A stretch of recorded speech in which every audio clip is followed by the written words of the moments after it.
Fata looking for some cleanup kills. Finally deploys the Dream Coil, but they great saved the mech charge. this whole time. Misery in a lot of trouble. He'll die to the urn, it looks like, as Z-Freak tries to make it out. Maybe, just maybe, the Rubik can make it back to the well. No, he dies to the last tick before he gets the regen. Now Fata trying to orb away. He will jaunt to the high ground. He'll be the lone survivor, but Complexity completely taking this team fight. All of his teammates are down. If they can kill the puck here, it will be a full team wipe. Fata just trying to keep them distracted instead of going for the towers, but Moon, he knows better. He wants the objectives. Man, Z-Freak played that fight so well. Like, it looked completely like Moon was going to die, but the charge came through, caught two. He didn't waste any time on the Rubik at all. Moon's going to end up dying here most likely. He's not tracked. They don't know where he is. He's got to search. All right, he's going to live. He's juking and he's jiving. He lives. But that was, seriously, Z-Freak played that fight so perfect. He didn't overdive on the Rubik. He throws the urn. Misery had a great play to wand and try to TP back. It was his only way of living, but it was he got back to Fountain and then he died.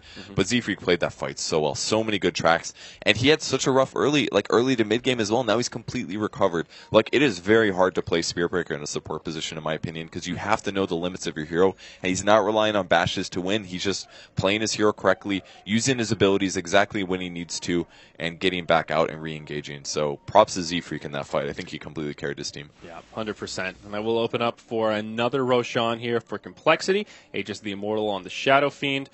And AC again for the Sven. Not too far away. Just needs one more armor piece. Also Shadow Blade picked up by the Spirit Breaker. So much item progression on this Radiant side. You look over at the Dire and Bone.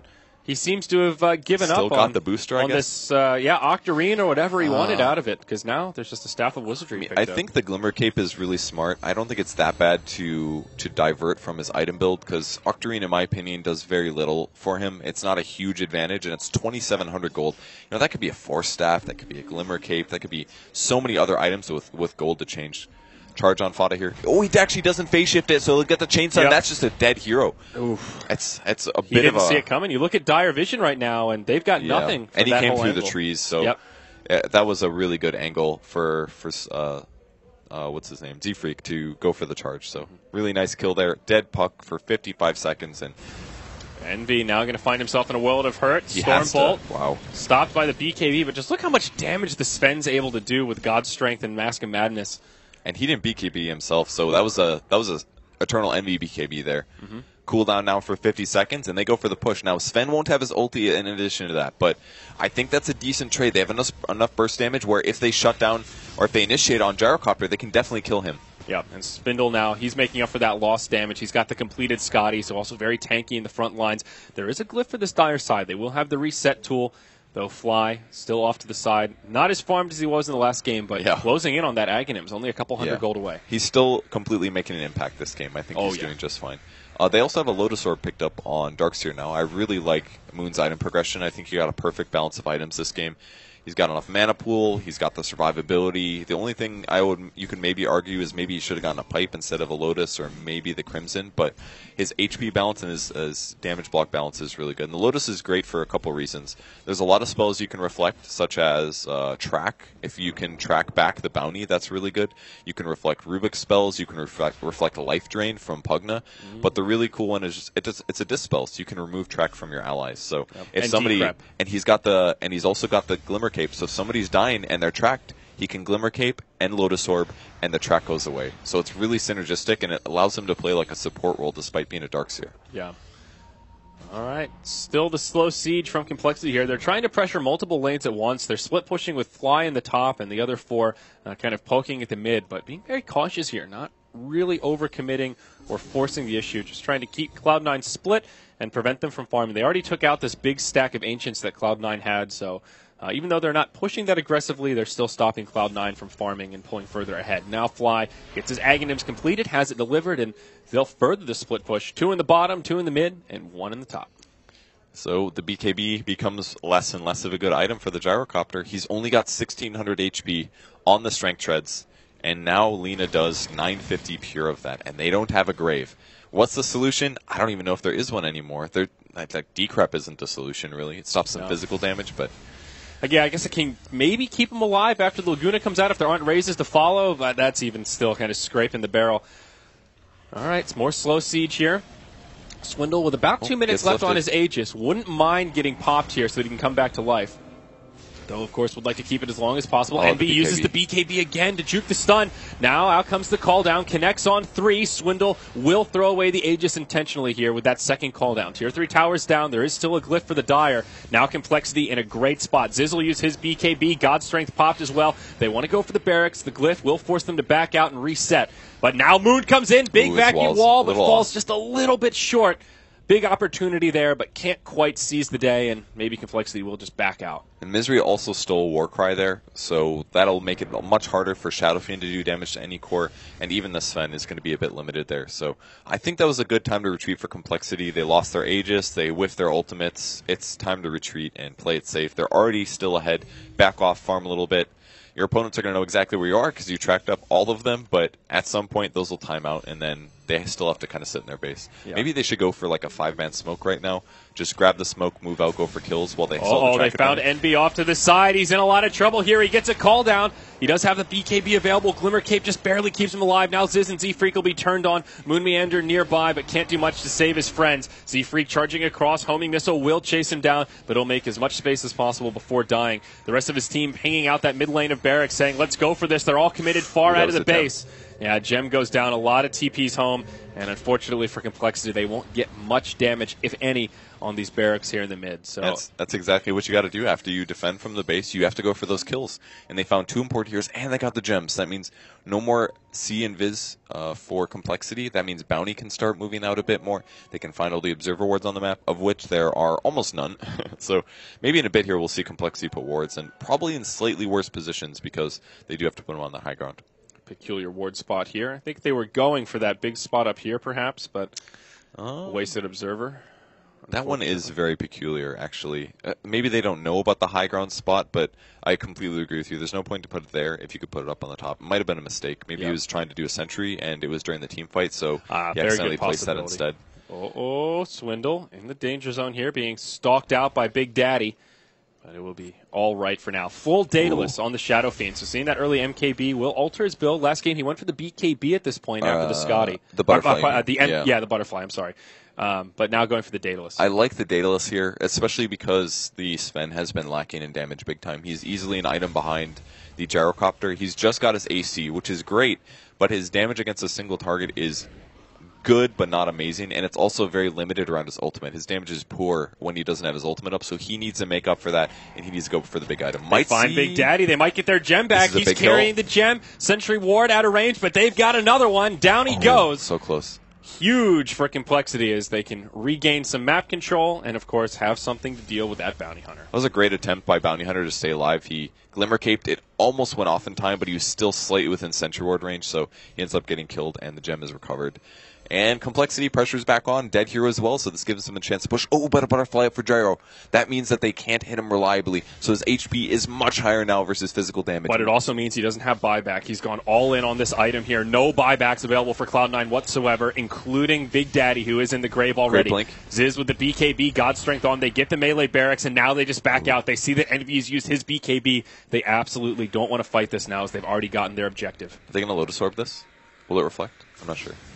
I think you have to have the Lotus Orb on when he casts it, not when it hits. That's kind of weird, because it's the opposite for Linken's. They changed the way Linken's works now. But I guess it would be a little too good if you could do that. Yeah. So I believe that's... Yeah. So again, the Blink after in the late game scenario with Sven. But the important thing with that is it allows him to land a stun. He's been throwing stuns up, but people can very easily Blink dodge it at this caliber. They're looking for a kill, though. This is what they need to do. They're smoking out of their base. They can't initiate on Spirit Breaker. They need to grab more heroes than just that. Yeah, they're trying to bait with Envy here, but it seems like Complexity are suspicious of a Gyrocopter by himself this far forward. This is the first time they've left the base in like 20 minutes. Yeah. Of course it's suspicious when he just walks up. He's willing to farm aggressively, but it's always in hidden areas. It's never in the mid lane. So Complexity are completely reading this action from Cloud9. Mm-hmm.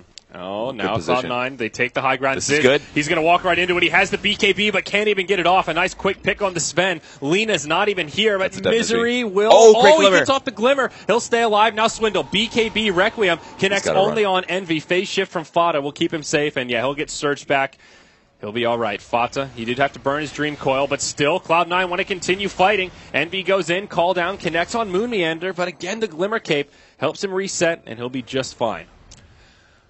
That was pretty good damage control for Complexity. They only got the melee barracks, and they played it safe by backing off, but losing the Sven there, maybe a bit of a miscommunication. Like, I think they were really sure that C9 was still mid lane, and they did a very nice wraparound there. It was obvious that their opponents kind of thought they were there, and like, you can't just walk uphill like that. It's very, very dangerous because, especially if you're a BKB carrier, because you just die, and his team wasn't there to back him up either. Not that a Glimmer Cape was going to save him. I think he was dead no matter what.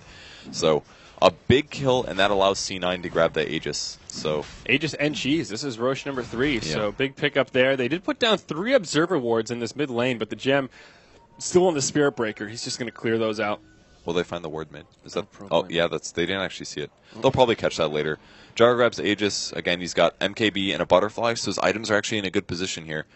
He's got the advantage over the Butterfly that Shadow Fiend might eventually pick up, and they don't have the MKB against the Gyro. Though I think Shadow Fiend will build it next. Again, with the Sven being a little underfarmed, he's got to commit the Shadow Fiend, that is, to the full damage, in my opinion. So once he gets that, Gyro will again be no problem. But until then, it's a little unreliable. Well, Big Daddy gets a courier snipe. Minor victory there. It did have just a singleton smoke. That's an impact. I don't know if you checked the items before you hit it or not, but that should give them the knowledge that the smoke ganks are not likely for a bit. Though looks like they do have an extra one. Yeah. They haven't been smoking that much. It's kind of an interesting way to play. They just have such good team play fundamentals that they don't even need to smoke. They know where their opponents are. They pressure the lane very well by themselves. They just always know where their opponents are in most cases, with the exception of the last death. But it seems like they're not relying on smokes to get advantage like a lot of teams do. Mm-hmm. Yeah, definitely not. Though they will buy that next one straight away. Fly's already picked it up, so they will try to smoke. There's a BKB on Lino. What the heck? But the Ags on Puck makes things a little harder. The way this works is if you cast it on somebody pre-BKB, if they BKB and run through the Puck ult, it'll still trigger. Mm-hmm. So if he gets shown here on the map, might see Eternal Envy dying. Glimmer if Puck shows his Ags on the map, and Complexity see this, they'll adjust their play. But if he comes from darkness, ulties, there's a real chance of stunning all of the BKB carries for 4 seconds or whatever the heck the huge duration is. 4.5 seconds on the break stun duration. So even though they have BKBs, it's massive. Yep. Cuts right through. One of those reveals you want to use to as much of an advantage as possible. Z-Freak, he is the gem carrier, very far forward, but does have a Shadow Blade. Just needs to be a little bit careful. Definitely does not want to go for solo kill onto Bone 7 as Fata is in the neighborhood. Though Sven doing the same. He comes up with the Blink Dagger, forces Fata into a more defensive position, and now Z-Freak goes right on to Bone 7. Fata's nowhere to be found, and this should be a nice, easy solo pickoff here. He does have an Aghanim Scepter, so he can keep spamming out that life drain, but it's not going to be enough. BKB used by Ziz, and they'll just chop him to pieces. Man, I really don't like his item build this game. The Soul Booster was cool because Pugna does need some HP in the early game, but if you're going to build all of these other items after you build the Soul Booster, what's the point, man? Just get a Vitality Booster and build something else. He could use the Soul Booster, the Point Booster in the Soul Booster to just build an Ags. And he had Brown Boots almost the entire game. That could have been an Arcane Boots. All of these items that he spent, he was probably the best performing, at least best farming on his team in the early game, with the exception of maybe Gyro. And he just didn't get that much value and that much utility out of it. And I wonder if this game could have been different. He played last game fantastic, and he had a good start here, but his itemization, I think, has really hurt him this game. Yeah, I absolutely agree with you. If he could have gotten that Octarine, it potentially could have made a difference, but now we'll hold that thought as Big Daddy gets set up on the turn from Fata, but now the follow-up's there. He does phase shift the stun. Big Daddy gets Glimmer Cape. That'll help them reset this fight once more. Fly caught by the stolen LSA. Now he's Glimmer Cape. Lotus Orb onto Ziz. Another phase shift from Fata. Ziz will use his Warcry here.